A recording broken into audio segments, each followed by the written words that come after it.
If your dog struggles with being overly fearful of anything, really, whether that's cars, people, other dogs, loud noises, random things going on, anything, this game is going to help your dog exponentially. Hi guys, my name is Madeline and I have been a dog trainer for over half a decade now.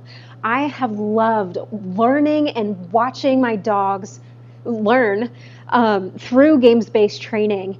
All of these games are so much fun for both me and my dogs, and that's why I'm so passionate about them, because if you aren't having fun, then you're not going to train your dog and you won't see success. But when you're having fun with games, you're going to start seeing the tiny wins which compound and grow into bigger and bigger successes. So today's game is going to be a power pose, honestly, for your dog. So what I mean by a power pose is it's something that makes them feel confident. Now let me put this down. And I want to do an exercise with just you and me to start. Now I want you to curl your shoulders inwards and kind of make yourself as small as possible.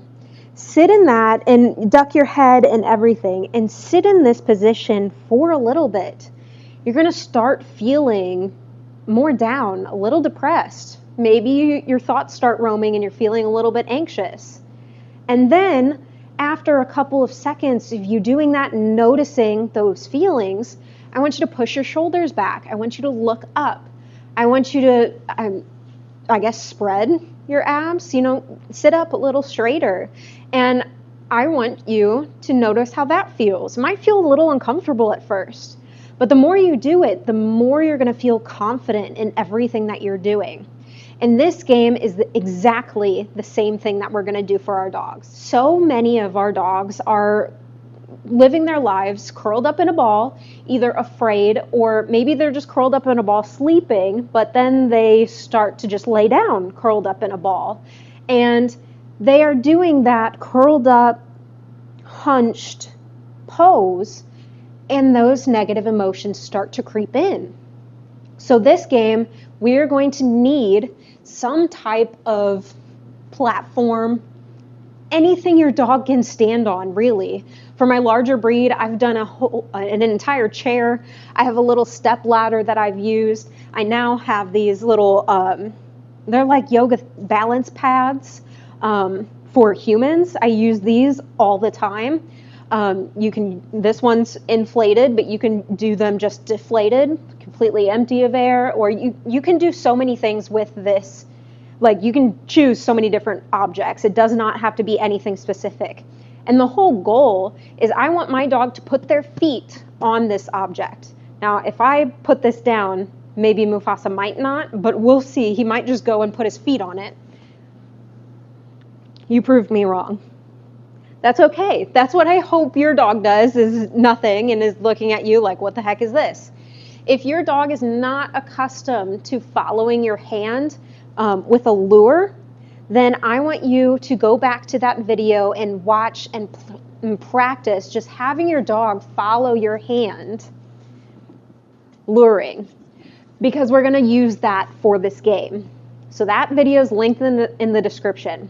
And so since I put this down on my right side, I'm gonna test myself and see if my left-handed self can do this on my right side. But I'm gonna put a treat or a piece of food in my hand, and I'm gonna present it to my dog's nose, and I'm going to try and bring him onto my platform. Yes. Whenever both feet are on there, I'm gonna give my yes, and then I'm gonna give my release cue, which is free, and throw it away. I am going to move this over to the side. A little bit easier for me. And then we're going to come back and do the same thing. Free. We're not using a cue or anything special. We're just luring him up. Yes. Good job. Good. Nice job, buddy. Free.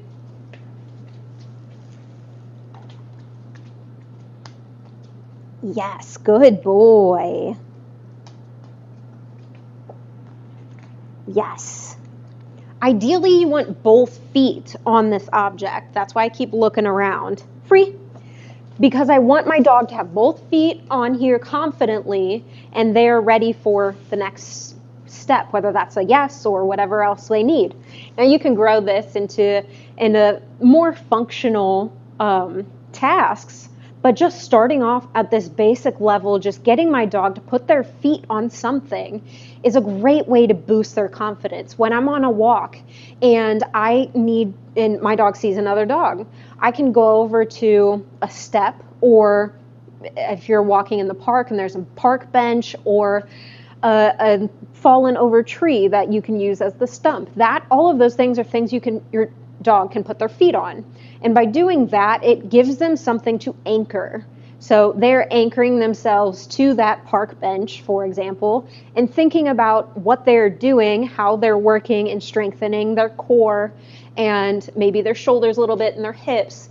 And they're focusing on something else other than this scary dog that is walking towards me or passing me or is out in the distance running around.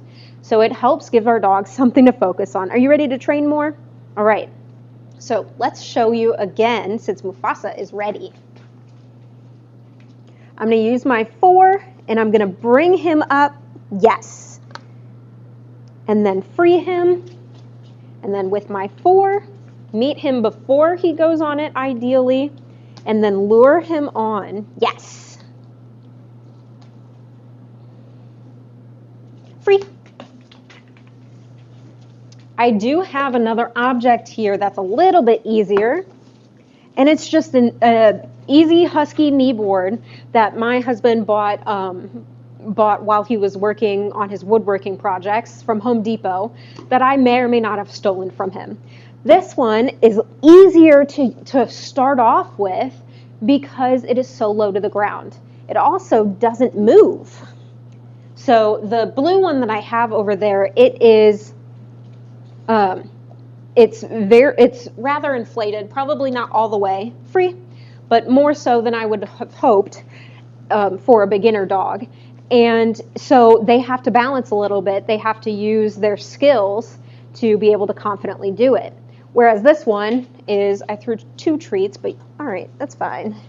This one is much more rigid. It's still kind of squishy, so they move a little bit, but it's a great beginner platform to use, really.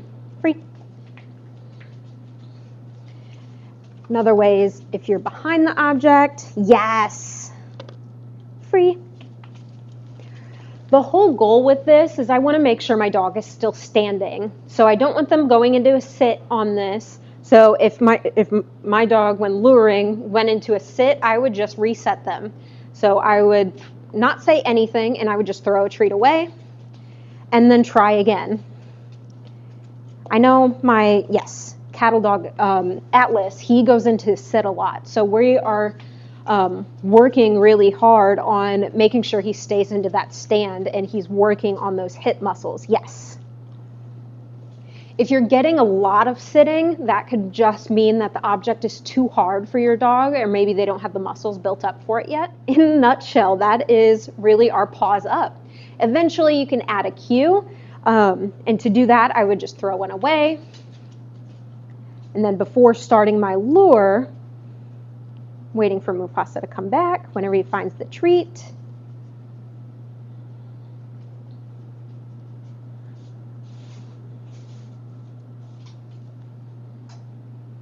I think he's almost found it. There it is. Paws up, and then present my lure and help him out. Perfect. Yes. Free. And then I'll free him, and maybe without the lure, we can try it. Paws up. Yes. Good boy. Free. That is it for today's video. I hope you enjoyed, and I hope your dogs start to have a lot of fun with this Paws Up exercise.